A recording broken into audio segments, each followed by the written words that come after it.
जय गुरु जी। शुक्राना गुरु जी। सारी संगत को जय गुरु जी। संगत जी, क्या आपने भी कभी ऐसा अनुभव किया है? क्या आपके मन में भी कुछ सवाल है गुरु जी और भगवान को लेकर? तो चलिए एक अंकल जी का सत्संग सुनाती हूँ, जिससे आपके मन के सारे सवालों के जवाब मिल जाएंगे। ये सत्संग पूरा ज़रूर सुनिएगा, आपको बहुत अच्छे आंसर्स मिलेंगे। तो चलिए अंकल जी का सत्संग सुनाती हूँ। संगत जी, यह सब जुलाई 2004 के आसपास शुरू हुआ, जब मेरे एक पुराने दोस्त गुरवीर चोपड़ा और उनकी पत्नी शीना चोपड़ा ने हमें अपने घर पर सत्संग के लिए आमंत्रित किया। मेरे ससुराल वाले हमारी बेटी के जन्म पर भारत से हमसे मिलने आए थे, इसलिए हम सभी गुरवीर और शीना से मिलने गए। तभी हमने पहली बार हमारे गुरु जी का स्वरूप देखा। गुरवीर और शीना ने ईश्वर, आध्यात्मिकता के बारे में मेरे मन में लंबे समय से दबे हुए सवालों को जगाने में महत्वपूर्ण भूमिका निभाई और मैंने हर गुरुवार को उनके सत्संग के लिए जाना शुरू कर दिया। मुझे आपको बताना चाहिए कि गुरवीर और शीना दोनों ने प्रत्येक सत्संग को गुरु जी के प्रति इतने शुद्ध प्रेम और स्नेह के साथ आयोजित किया कि इससे मेरे भीतर एक नया आध्यात्मिक अनुभव उत्पन्न हुआ। लेकिन जैसे जैसे पुरानी आदतें खत्म होती जाती थी, मेरे मन में कई और शंकाएं घर कर जाती थी, जिससे मैं फिर से ईश्वर के अस्तित्व पर सवाल उठाने लगता था और बदले में गुरु जी के महत्व पर सवाल उठाता था। फिर जुलाई 2005 में एक दिन गुरवीर ने घर पर गुरु जी के सत्संग में पहली बार जाने के लगभग 1 साल बाद दोपहर में लगभग 12:30 बजे अपने कार्यालय के अंदर मैं अपनी आंखों को नीचे देखते हुए वापस अपने कक्ष की ओर जा रहा था। जैसे ही मैं अपनी दाहिनी ओर के कक्षों को पार कर रहा था, मुझे अचानक अपनी दाहिनी ओर से गुलाब की तेज खुशबू आने लगी। खुशबू बहुत तेज थी और मुझे ऐसा एहसास हुआ कि कुछ पानी की धुंध धीरे धीरे मेरे चेहरे पर पड़ रही है। तुरंत मुझे एहसास हुआ कि यह गुरु जी की उपस्थिति के अलावा कुछ नहीं है, लेकिन मेरे दिमाग में सवाल आने शुरू हो गए। परिणाम स्वरूप मैंने एक पल के लिए सोचा कि शायद किसी ने एक कक्ष में कुछ रूम फ्रेशनर छिड़क दिया है, इसलिए मैं यह देखने के लिए कक्ष की ओर चला गया कि क्या वहाँ कोई है। लेकिन यह दोपहर के भोजन का समय था। वहाँ एक व्यक्ति को छोड़कर कोई नहीं था, जिसने कहा कि उसने कोई रूम फ्रेशनर नहीं छिड़का और ना ही किसी गुलाब की खुशबू सूंघी। इस समय तक मैं अविश्वास से कांप रहा था कि इतनी तेज सुगंध कहाँ से आ गई, और वह भी धूम्रपान क्षेत्र से बाहर निकलने के ठीक उस स्थान पर जहाँ से आपको केवल धूम्रपान की गंध आती है। मैं बहुत रोमांचित था कि गुरुजी ने अपनी उपस्थिति दर्ज कराई और साथ ही इस असामान्य अनुभव को समझने की कोशिश की। तब मुझे एहसास हुआ कि उसी समय जब मुझे गुलाब की खुशबू महसूस हुई, तो मेरे अंदर से किसी आवाज़ ने मुझे ऊपर देखने के लिए कहा।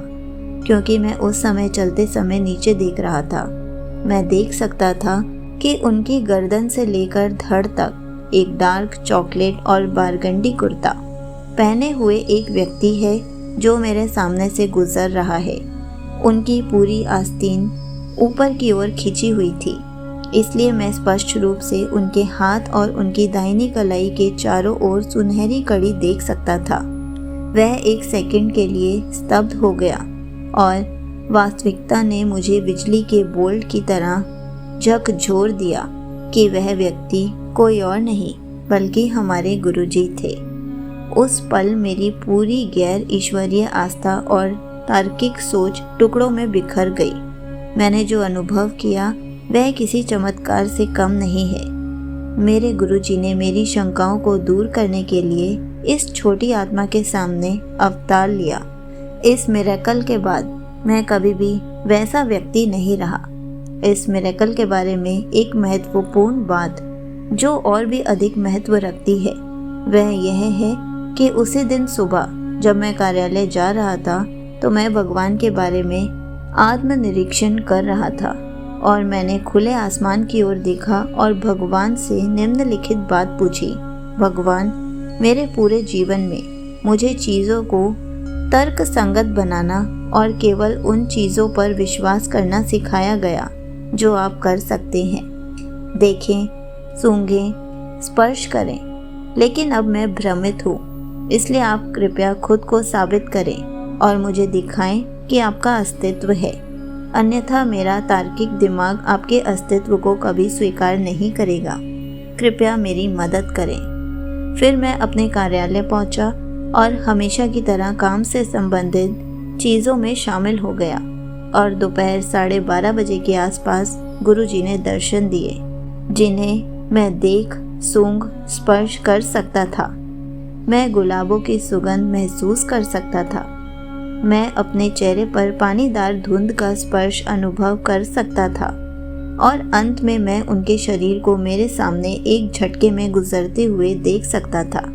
गुरुजी भगवान के अवतार के अलावा और कुछ नहीं है और मेरा यह अनुभव साबित करता है कि गुरुजी भगवान है और भगवान मेरे लिए गुरुजी हैं।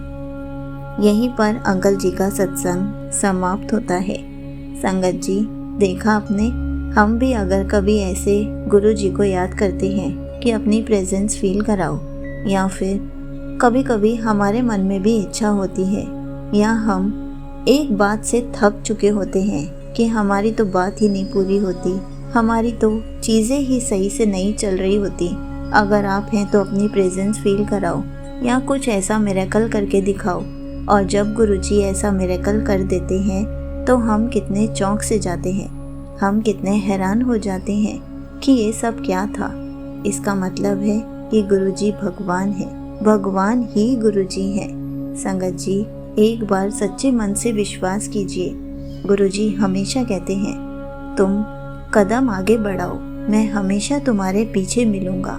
गुरुजी हमारे अंग संग हमेशा रहते हैं, हर पल हमें अपनी प्रेजेंस फील कराते हैं। कभी भी गुरुजी को टेस्ट नहीं करना चाहिए, क्योंकि गुरुजी हमारा टेस्ट लेते हैं और हमें ही अपने टेस्ट में पास भी कराते हैं, क्योंकि गुरुजी ने हमारा हाथ थामा है।